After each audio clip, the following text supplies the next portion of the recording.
Cristian Philippe Vidal, escritora francesa peruana, autora de muchos libros, docente por mucho tiempo en nuestra capital y hoy dedicada íntegramente a la escritura. Ha publicado relatos, el libro Descuentos del 2004, y también algunas novelas como El silencio de la estrella y El canto de los ahogados, y a dos manos con Sofi Canal, La flor artificial. En tiempos recientes publicó un libro de semblanzas de periodistas que trabajaron en zonas de guerra, un libro muy interesante, Mujeres en conflictos, y hoy nos entrega una guía muy interesante titulada Hacedores de espanto, que la tengo aquí, Cocodrilo Ediciones, una linda edición, que es un recorrido por las distintas dictaduras que han asolado, creo que ese es el verbo adecuado, han asolado América Latina. No están todas quizá, pero digamos que están muchas de las más cruentas. Así que vamos a conversar con Cristian de este libro, Hacedores de espanto. Cristian, bienvenida a Cinema de los Sentidos. Ya, gracias Alonso, y muchas gracias a Cinema de los Sentidos.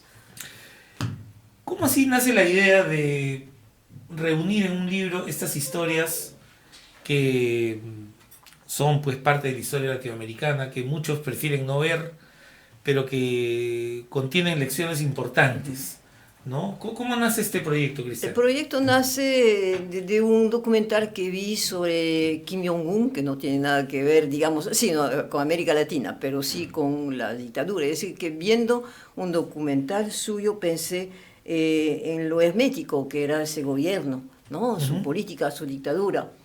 Y de ese hermetismo pasé a lo que se sabía de las dictaduras. Lógicamente llegué a las dictaduras latinoamericanas porque las he enseñado durante mucho tiempo en colegio, y me interesó ver de más cerca el perfil, ¿no?, de los dictadores, no tanto lo que siempre se dice de ellos, es decir, un perfil de tipo tradicional, sino ahondar en sus perversiones, ahondar en lo más íntimo de ellos, que justamente no se sabe muchas veces. Pero en tanto que escritora, pues yo no puedo desligarme por completo de la literatura, y quería mostrar también, aparte o además más bien de todos los crímenes que cometieron sus gobiernos, mostrar justamente quiénes habían sido víctimas y cómo lo que habían hecho había sido retratado a nivel artístico, tanto a nivel de literatura como de música, como de cine. Entonces, esa es la razón por la cual al momento de mi segundo trabajo, mi primer trabajo ha sido un trabajo de investigación, claro, pero sumamente profundo, ¿no?, sobre cada dictador, enfocando lo que yo me había propuesto, buscar lo que yo ni siquiera sabía, ¿no? Y luego, pues, ilustrar esos perfiles por fragmentos o de canciones o referencias cinematográficas o literarias, porque me pareció sumamente importante.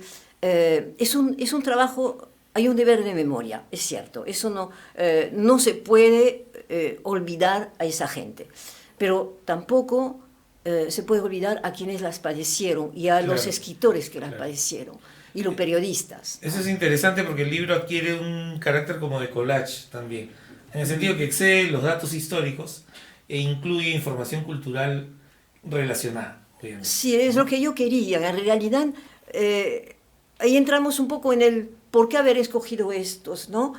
Faltan, es cierto, ¿no? Si hubiese podido, yo te escribía un libro de 600 páginas porque me faltan... Quizá una segunda parte, eso es ¿no? muy probable, Claro. Porque me faltan demasiado, ¿no? Faltan como 6 o 7. Pero escogí justamente quizás a los peores, ¿no? Pero porque son los peores más cercanos en nuestro tiempo, ¿no? Y entonces, sin embargo, me di cuenta, a veces conversando con jóvenes, que no los conocen tanto.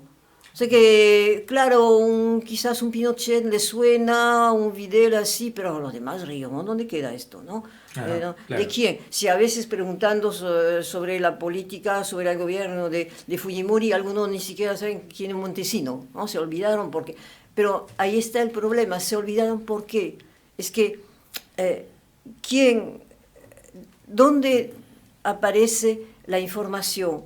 Pues aparece en el momento en los periódicos, en los medios de comunicación. Después se evapora, desaparece. Entonces, lo único que quedan son los libros. Hay dos tipos de libros, o los libros periodísticos, digamos, los ensayos, puede ser entonces las novelas, en buena hora, y también yo insisto mucho en los manuales escolares. Yo pienso que es un error borrar, ¿no? Yo entiendo, desde el punto de vista de un gobierno o de un país no le conviene poner lo más horrible. Claro. Pero como lo decía, por ejemplo, una ex víctima... Pero la memoria nunca es horrible. No, claro. Pero como lo decía una ex víctima de Duvalier, decía, ningún libro habla de esa época. Lo han borrado.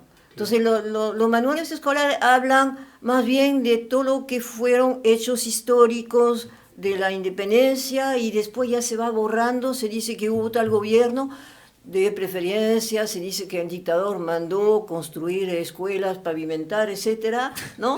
Pero no se habla, Claro. se destaca su labor, una labor que era demagógica, ¿no? Para justamente atraer un poco a la gente más humilde, ¿no?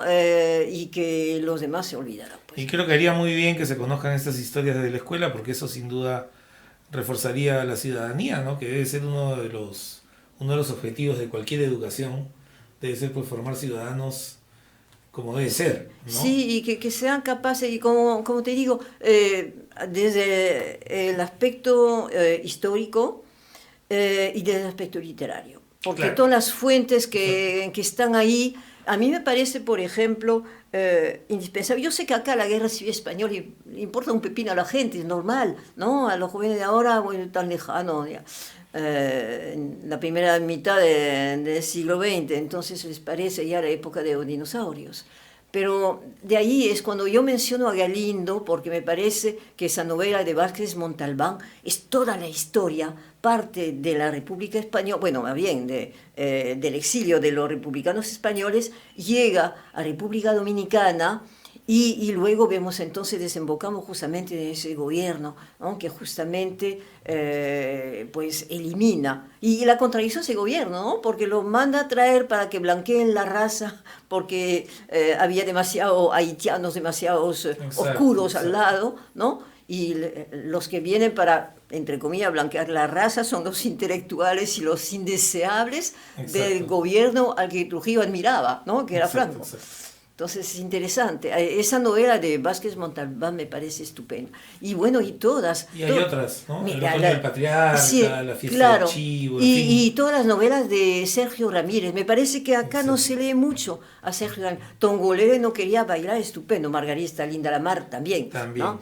Entonces sí, hay una serie de novelas y me faltaba, ¿no? En realidad me di cuenta después, había novelas que no inserté porque tampoco quería que hubiese ya un montón de pie de página, ¿no? Claro. Citas. Vamos a desear entonces que haya un segundo libro para ampliar que está muy interesante, que por supuesto recomiendo leer. Y bueno, lamentablemente el tiempo es un dictador también aquí. Y Cristian, estamos muy agradecidos con tu presencia, tu palabra. Y haber conversado, aunque sea brevemente, sobre este excelente libro. Aquí lo tienen, ¿sí? Hacedores de espanto, un paseo por, un recorrido por las dictaduras latinoamericanas. Maestros de escuela, por favor, aquí hay un material precioso que pueden aprovechar muy bien en sus clases de historia. Cristian, muchísimas gracias. Muchas gracias.